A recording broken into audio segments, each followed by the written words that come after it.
In the area of energy, 33 years ago, under the leadership of our president and CEO at that time, John McKelvey, MRI won the contract to manage a new laboratory called the Solar Energy Research Institute.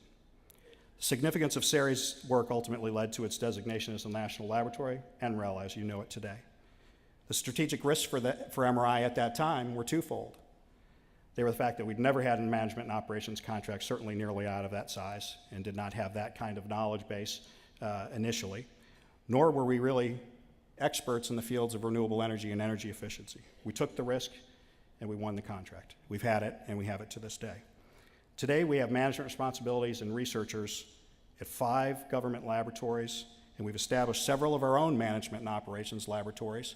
2 years ago we established a Solar Technology Acceleration Center, and we also put in place our Center for Integrated Algae Research here in Kansas City. My final example truly demonstrates what it takes to compete and win at the highest levels.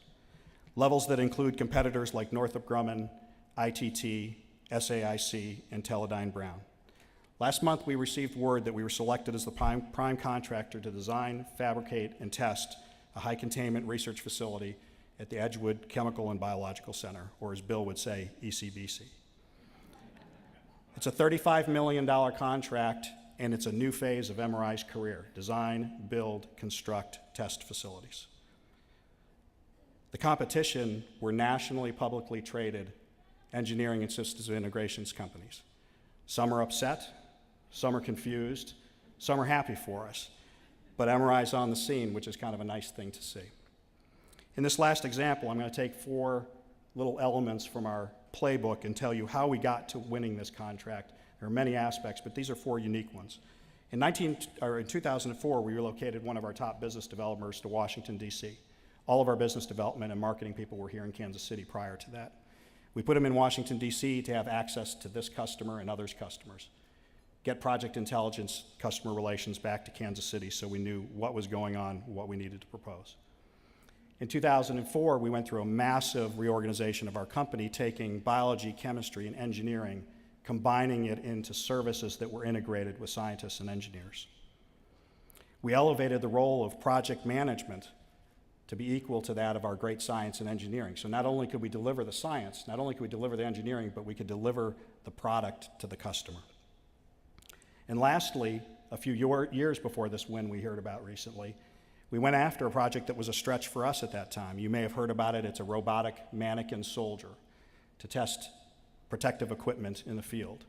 It eats, breathes, sleeps, sweats, you name it, runs, does jumping jacks, etc. Again, this was a stretch for us, a smaller program, but a stretch, and we won it. And it's the same customer as this high containment facility. We get high marks on that program, we win the next program. Each of these on their own are important milestones for us and important initiatives for us. But together, they made it possible for us to win probably what is one of the most complex programs MRI's had in its history. In all 4 of those examples that I've given you, we had calculated strategies, thoughtful strategies that we shaped, that we molded before we had the opportunity to even know the proposal was going in, that we had an opportunity to win the contract. Unquestionably, that foresight, that shaping, comes from an organization that knows the difference between being good and being great, acts like a little big company instead of a big little company, and focuses on sustainable growth and not on stability. And that's what this company is all about. As I close my remarks, I'd like to tell you a story, and it's a good story. It's one that I told to my staff in a blog about 2 weeks ago.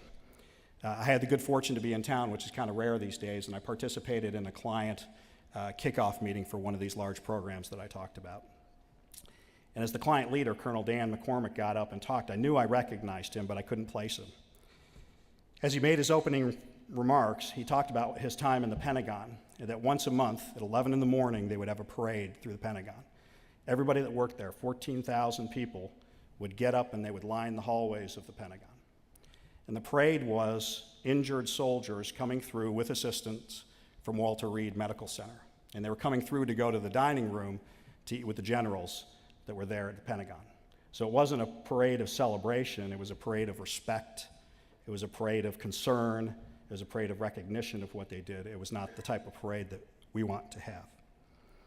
His comments to us, and he looked at me directly and said, "The success of MRI on this program is so we do not have to have that parade. That's my goal, that's your goal." And indeed, our visions are aligned, and that's what makes this organization so special. I'm often asked why I chose MRI to make my leadership impact. It's because of Colonel McCormick's objective.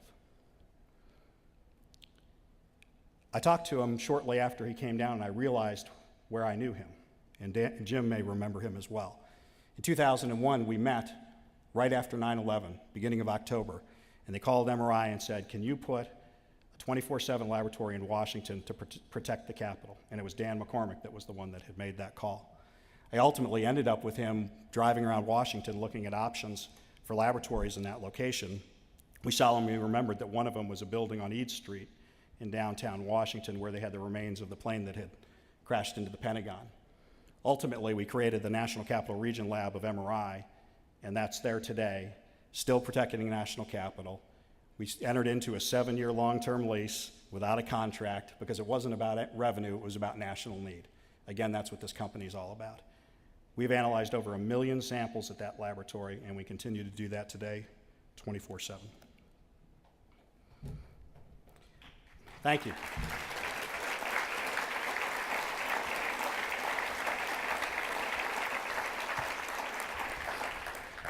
Colonel McCormick told me kind of off to the side that he said that program made my career. At the time where he was there, he was a major, so he'd moved through lieutenant and colonel. And I told him it made mine too, and that's the truth. That is the truth. Okay, so what risks should we be thinking about today to protect you, protect your children and grandchildren, make sure it's a safe, healthy world? That's what we think about here every week, every month, every year. That's what we continue to focus on. As I look back at the 66-year journey, there are a lot of people to congratulate and thank, and I'm not going to go through a long list, but I want to kind of bring the groups together. The groups, most importantly, are the empowered, high-spirited, innovative, best-in-class staff of MRI. You would not believe how good these people are, how powerful and how capable these people are. Tonight we met the 2 former CEOs of this company who did amazing things in amazing times, and we continue that movement on their shoulders, as Bill indicated. We have retired staff members, many of them in this room. They come back year after year. They built this company. They want to make sure we're doing it right, and we continue to do the right things. They come back year after year to see what our progress is. And we have board members and trustees who gently guide us. They guide us through tough times, and they also guide us through good times. We're a very fortunate company to have all these elements supporting us. And finally, I'd like to thank my wife, Cecilia, for her patience, support, and our own personal journey over the last 22 years. Thank you.